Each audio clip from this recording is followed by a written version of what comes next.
চিত্রগুপ্তের জন্ম কিভাবে হয়েছিল? যে কোনো ভালো বা খারাপ কাজ করার আগে আমাদের মনে ভেসে ওঠে চিত্রগুপ্তের খাতার কথা। কারণ আমাদের প্রকাশ্য বা গোপন সমস্ত কর্ম নির্ভুল ও অবিরামভাবে লিপিবদ্ধ হয় চিত্রগুপ্তের খাতায়। চিত্রগুপ্ত আমাদের সকল কর্মের পুঙ্খানুপুঙ্খ হিসাব বিবরণী প্রস্তুত করে প্রদান করেন যমরাজকে, আর তার প্রদানকৃত সেই হিসাব থেকে যমরাজ নির্ধারণ করেন আমাদেরকে স্বর্গে প্রেরণ করবেন নাকি নরকে। তাই অনেকের কাছে চিত্রগুপ্ত শব্দটি যমরাজের মতো একটি মূর্তিমান আতঙ্কের নাম।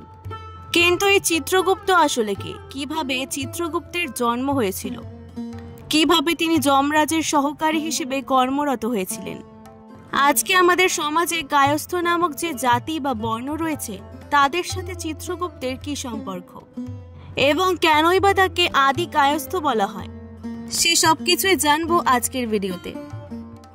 মৃত্যুই যে কোনো মানুষের জীবনের সর্বশেষ ঘটনা। এই সেই ঘটনা যা আমাদেরকে নিয়ে যায় অজানা পারলৌকিক জগতে, যার সম্পর্কে আমরা কিছুই জানি না। যখন মৃত্যুর ডাক এসে যায়, প্রিয়তমা স্ত্রী, আদরের সন্তানেরা, বাবা মা অথবা হাজারো চেনা জানা মানুষের কেউই তাদের ভালোবাসার বন্ধন দিয়ে ধরে মৃত্যু পথযাত্রীকে বেঁধে রাখতে পারে না। তো পার্থিব লীলা শেষ হওয়ার পর জীবের সাথে সর্বপ্রথম যার সাক্ষাৎ ঘটে তিনি আর কেউ নন, স্বয়ং চিত্রগুপ্ত। বিভিন্ন পুরাণ ও বৈদিক সাহিত্য থেকে জানা যায় যম হলেন প্রথম নশ্বর এবং তিনি মৃত্যুকে বেছে নিয়েছিলেন। সে কারণে তাকে নিযুক্ত করা হয়েছিল যমরাজ হিসেবে, মানুষকে মৃত্যুদণ্ড দান করা এবং তাদেরকে কর্মফল অনুসারে স্বর্গ বা নরকে পাঠানোর ব্যবস্থা করার পাশাপাশি ত্রিভুবনের সমস্ত মৃত জীবের পাপ পুণ্যের হিসাবও রাখতেন তিনি।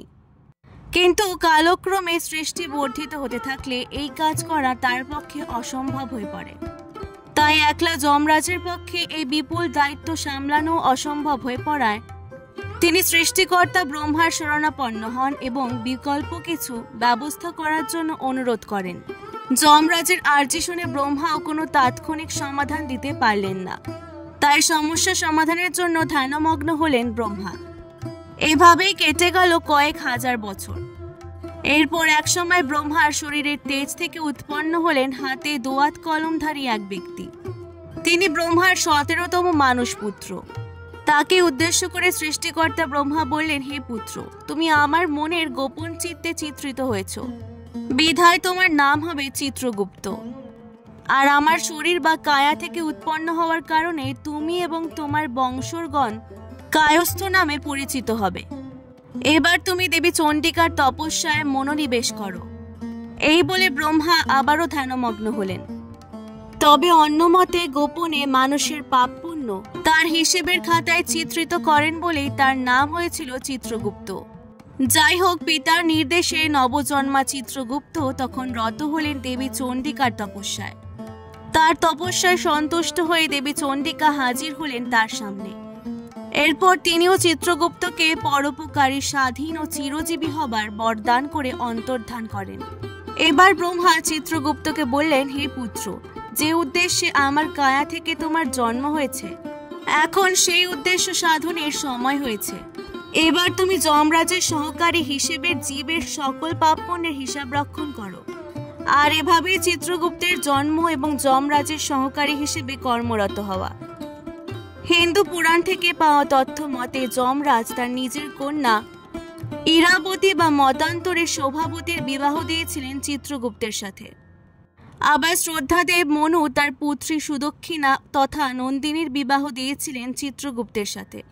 তার প্রথম স্ত্রীর 8 সন্তান হচ্ছেন কুলশ্রেষ্ঠ মাথুর, গৌর, ভট্টনগর, সাক্সেনা, আম্বাস্থ, নিগম ও কর্ণ, এবং দ্বিতীয় স্ত্রীর 4 পুত্র হচ্ছেন শ্রীবাস্তব, সূর্যধ্বজ, বাল্মীক এবং আস্থানা।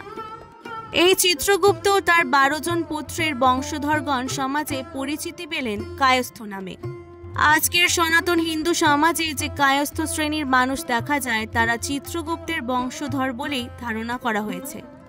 পদ্মপুরাণ বলছে চিত্রগুপ্ত অতি প্রাকৃত জ্ঞানের অধিকারী। গরুড় পুরাণে চিত্রগুপ্তকে অক্ষর দাতা হিসেবে সম্বোধন করা হয়েছে। তাছাড়া চিত্রগুপ্ত হলেন নবগ্রহের অন্যতম কেতু। পঞ্জিকায় উল্লেখিত তথ্য অনুসারে ভাইফোঁটা বা যম দ্বিতীয়াতে যমরাজের পাশাপাশি চিত্রগুপ্তের পূজারও বিধান। বর্তমানে চিত্রগুপ্তের পূজা ততটা প্রচলিত না হলেও প্রাচীন বঙ্গদেশে ভাইফোঁটার দিনে চিত্রগুপ্তের পূজার ব্যাপক প্রচলন ছিল। তবে এই পূজার মূল উদ্যোক্তা ছিল বঙ্গদেশীয় কায়স্থ সভা।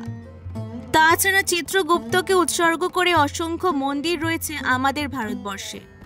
এর মধ্যে মধ্যপ্রদেশের খাজুরাহোতে অবস্থিত চিত্রগুপ্ত মন্দির এবং তামিলনাড়ুর কাঞ্চিপুরমে অবস্থিত চিত্রগুপ্ত মন্দির বিশেষভাবে উল্লেখযোগ্য। প্রত্নতাত্ত্বিক গবেষণায় দেখা যায় এই মন্দিরগুলো 1000 বছরেরও পুরনো। আর এ থেকেই বোঝা যায় কায়স্থ সমাজের শিকড় কত গভীরে প্রথিত। আজকের ভিডিওটি ভালো লাগলে অবশ্যই পুরাণ গল্পকথাকে সাবস্ক্রাইব করে দেবেন এবং লাইক, কমেন্ট, শেয়ারও করবেন। অনেক অনেক ধন্যবাদ।